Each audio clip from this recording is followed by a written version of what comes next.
In January, a routine Windows 11 update did something disruptive. On thousands of machines across homes, offices, and schools, systems stopped booting, demanded unexpected recovery keys, or became stuck in restart loops that left users locked out of their own computers. This wasn't a fringe beta build or an experimental preview. It was a standard Patch Tuesday release, pushed globally through Windows Update.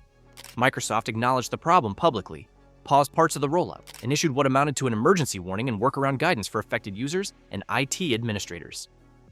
Every second Tuesday of the month, Microsoft releases what it calls Patch Tuesday updates for Windows.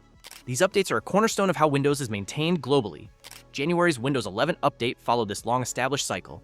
It was framed as a routine security release intended to close newly discovered vulnerabilities, improve reliability, and keep devices protected against emerging threats that users never directly see. According to Microsoft's official documentation, the January update focused almost entirely on security and stability fixes. The changes targeted the Windows kernel, core system libraries, device drivers, and components responsible for handling memory, authentication, and hardware communication. These are foundational layers of the operating system. They do not change how Windows looks or feels, and they do not introduce new user-facing features. Their purpose is preventative, reduce the risk of exploitation, system crashes, or privilege escalation attacks. A key area involved was the system's boot and security chain. Windows 11 is built around modern security requirements that depend on hardware-level trust. Secure Boot verifies that the system starts using approved software. The TPM, or Trusted Platform Module, stores cryptographic keys and verifies system integrity. BitLocker encrypts the entire drive so that data cannot be read if the device is lost or stolen. These components work together to create a chain of trust that begins before Windows itself loads. Under normal conditions, this process is invisible. You press the power button, the firmware performs its checks. Windows verifies that nothing has changed unexpectedly, and the login screen appears. BitLocker unlocks the drive automatically because the system environment matches what it expects. For most users, this happens thousands of times without a second thought. From Microsoft's standpoint, the January update was another step in maintaining that trust. Fix vulnerabilities, reinforce security assumptions, and keep devices aligned with modern threat models. There was no public warning that the update might affect startup behavior or encryption states. In internal terms, it was classified as a standard cumulative update, and for the majority of devices, that is exactly how it behaved. The update was installed, the system restarted, and work continued as usual. But on a specific combination of hardware, firmware versions, and security configurations, the update altered the boot environment just enough to cause Windows to question its own integrity. When that trust chain broke, Windows responded the way it was designed to, by locking down access entirely. Within hours of the update's release, reports started appearing from users who could no longer access their systems. The most common symptom was a BitLocker recovery screen appearing unexpectedly during boot. BitLocker recovery is supposed to appear only in exceptional cases. For example, if someone tries to boot your drive in a different computer, or if firmware changes suggest tampering. Suddenly seeing it after a routine update was alarming. Security researchers and IT administrators traced the issue to how the update interacted with system firmware and boot configuration data. On certain devices, often laptops from major manufacturers with specific BIOS, or UEFI, versions, the update triggered a change that Windows interpreted as a security risk. When that happened, BitLocker did exactly what it was designed to do. It locked the drive. The problem is that many users do not have their BitLocker recovery key readily available. Some never knew BitLocker was enabled. Others assumed their Microsoft account would always provide access, only to discover they could not retrieve the key quickly enough to keep working. In enterprise environments, the situation was worse. Machines rebooted overnight and came back requiring manual intervention. Remote workers were locked out. Help desks were overwhelmed. In some cases, systems didn't even reach the BitLocker screen. They entered reboot loops or failed startup repair repeatedly. The data was still there, but Windows could not complete the boot process. You might think this only affects careless users who don't back up keys or manage their devices properly. That assumption is wrong. Many affected systems were configured according to Microsoft's own security recommendations. The underlying risk here isn't user error. It's that a trusted update altered the boot environment in a way that triggered worst-case security behavior. Malware did not cause this. Physical attackers did not cause this. The update did. That distinction matters because it changes how you think about safety. You can be cautious, follow best practices, and still be locked out by a system update you did not control. Microsoft responded publicly once the scope of the problem became clear. The company updated its official Windows Health dashboard to acknowledge that certain Windows 11 January security updates could cause devices to enter BitLocker recovery mode or, in some cases, fail to start at all. This confirmation was significant because it moved the issue from isolated user reports into an officially recognized platform-wide incident. In its response, Microsoft clarified that the problem affected specific hardware and firmware configurations rather than all Windows 11 devices. To limit further disruption, the company paused the rollout of the affected updates for systems that match those configurations. This type of targeted pause is a standard mitigation tool, but it also highlights how complex the Windows ecosystem has become, with thousands of hardware variations reacting differently to the same update. Alongside the acknowledgement, Microsoft published detailed guidance aimed at both individual users and enterprise IT teams. For everyday users, this guidance focused on how to locate and retrieve BitLocker recovery keys, particularly through linked Microsoft accounts. For organizations, the documentation went further, outlining steps to temporarily block the update, recover encrypted systems, and, where necessary, roll back to a previously known good state. The reaction across large organizations was swift and cautious. Many IT departments issued internal alerts advising employees not to reboot their machines unless absolutely necessary. Some organizations temporarily disabled automatic updates across their fleets to prevent additional lockouts. Others activated incident response procedures, preparing scripts, help desk staffing, and remote recovery workflows to support users who were already locked out of their devices.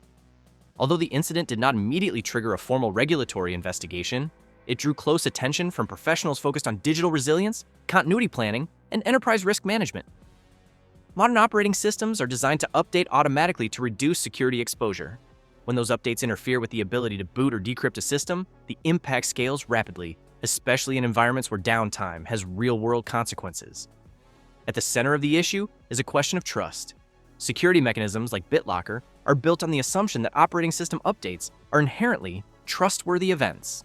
When an update itself causes the system to enter a defensive lockdown, that assumption is strained.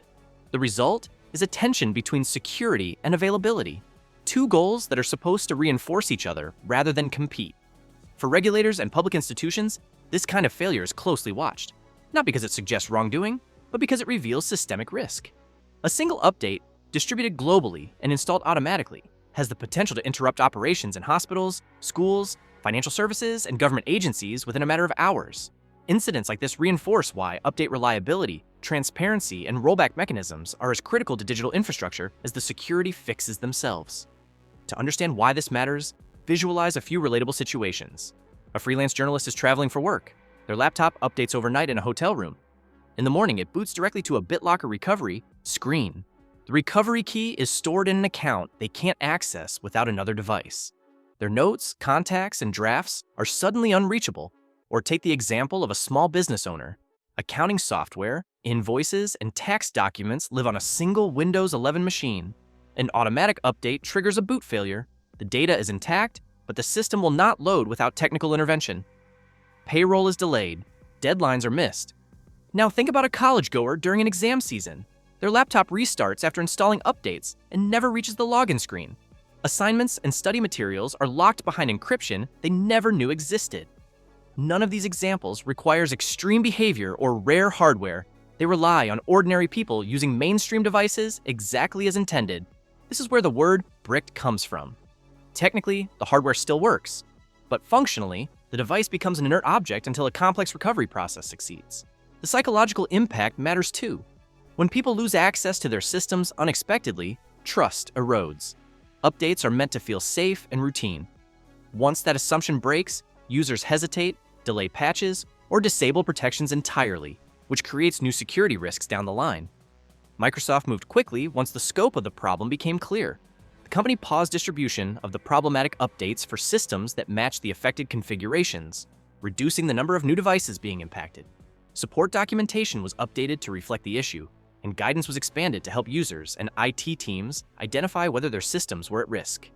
Behind the scenes, Microsoft engineers worked on compatibility fixes designed to prevent routine security updates from triggering BitLocker recovery on supported hardware, and these actions helped contain the immediate fallout. Many individual users were able to regain access by retrieving their recovery keys through linked accounts or organizational directories. In enterprise environments, IT teams gradually stabilized their device fleets by applying mitigations, rolling back updates where necessary, and restoring normal update policies once fixes were in place. However, the incident exposed deeper structural weaknesses that remain unresolved. BitLocker recovery depends on users having access to a long, complex recovery key at the exact moment their primary device becomes unusable. For many home users, that key is stored in places they rarely check or do not fully understand. When a system fails to boot, the information needed to fix it can be just out of reach. Automatic updates also continue to operate at a level that can change boot configuration and security state without clear user visibility. While this automation improves overall security, it leaves little room for graceful recovery when something goes wrong. Rollback options are limited, especially if the system cannot reach the desktop. There is also a persistent communication gap. Many affected users only discovered that BitLocker was enabled after being locked out of their systems. From a technical perspective, security behaved as intended. From a user perspective, the experience felt abrupt and opaque. A simple comparison puts the risk in perspective. Access to an entire digital life on a Windows PC can hinge on a single recovery key that most people never interact with until a failure occurs. That key is more critical than a password, yet far less familiar.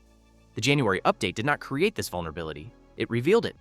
There are practical steps you can take to reduce your risk, regardless of whether you use Windows 11 personally. If you manage or help others manage Windows PCs, confirm where BitLocker recovery keys are stored. On Windows 11, go to Settings, then Privacy and Security, then Device Encryption. Make sure the recovery key is backed up to a Microsoft account or a secure offline location you can access without the PC. Similarly, review update behavior. In Settings, under Windows Update, check active hours and restart options. Avoid forced restarts during critical work periods. Also, maintain current backups that are not tied to the same device. Cloud storage or external drives ensure that data remains accessible even if the system does not boot. For advanced users, it may be worth checking firmware updates from your device manufacturer. In some cases, BIOS or UEFI updates improve compatibility with Windows security changes, and these steps do not eliminate risk. They reduce the impact when something unexpected happens. The core lesson from the Windows 11 January update is simple. Modern operating systems are powerful, automated, and deeply integrated with security hardware. When they work, you barely notice. When they fail, the consequences are immediate and personal. Your computer no longer changes only when you decide. It changes when the system decides it must.